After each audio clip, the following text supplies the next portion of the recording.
한국교회는 다시 성장해야 합니다. 그 성장에 대한 내용은 성경을 근거로 해야 합니다. 성경의 근거로 샘플이 사도행전 2장입니다. 사도행전 2장에서 성령의 역사를 통하여서 제자들도 변하고 듣는 청중도 변하는 데 대한 내용을 볼 수 있습니다. 제자들이 말을 합니다. 설교를 시작합니다. 그 설교를 갈릴리 말로 전하고 있지만 듣는 이들은 원근 각처에서 온 세계 각국에서 온 사람들이 자기 지역 말로 듣는 것을 성령의 역사를 통해서 현상으로 나타나는 것입니다.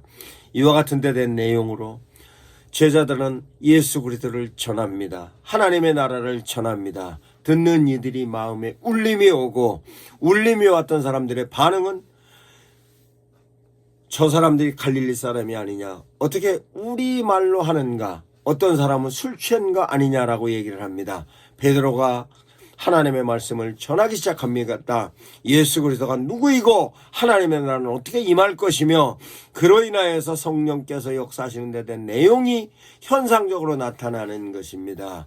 이 모습이 사도행전 2장의 모습이 한국교회에 일어나야 하는 것입니다.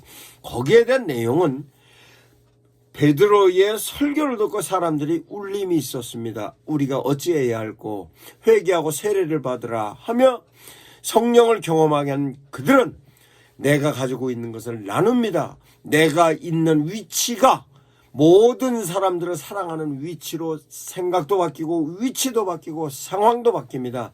내가 가지고 있는 것을 나누어서 많은 사람들에게 예수님의 사랑을 전하고 있는 것입니다. 이것이 사도행전 2장입니다. 한국교회는 이와 같은 내용이 다시 일어나야 하는 것입니다. 그러면 사도행전 2장에서 가장 중요했던 것은 성령의 역사로 하나님의 말씀을 전하였던 그 복음이 사도들의 입술을 통하여 나타나는 것입니다. 사도들의 입술을 통하여 나타나는 복음에 대한 내용은 교회 내적으로는 성도들을 향하여서 정말 예수 그리스도를 닮고자 하는 모습으로 변화되는 모습입니다.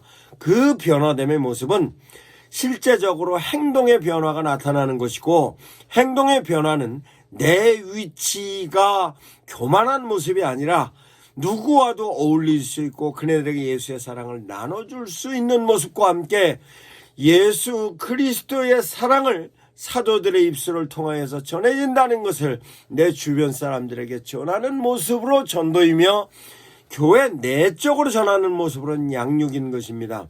이와 같은 모습이 한국교회 성장하는 표본의 모습으로 사도행전 2장의 모습입니다.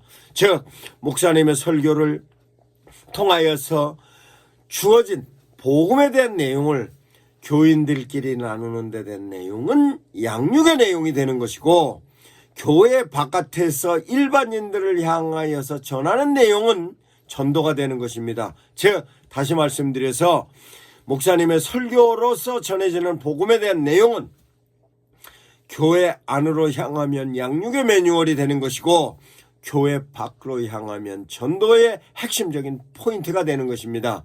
이와 같은 내용이 실제로 한국교회에 필요한 내용이고 사도행전 2장이며 설교의 중요성과 함께 양육과 전도가 자연스럽게 일어나는 데 대한 내용이 사도행전 2장으로서 한국교회가 닮아야 하는 표본인 것입니다.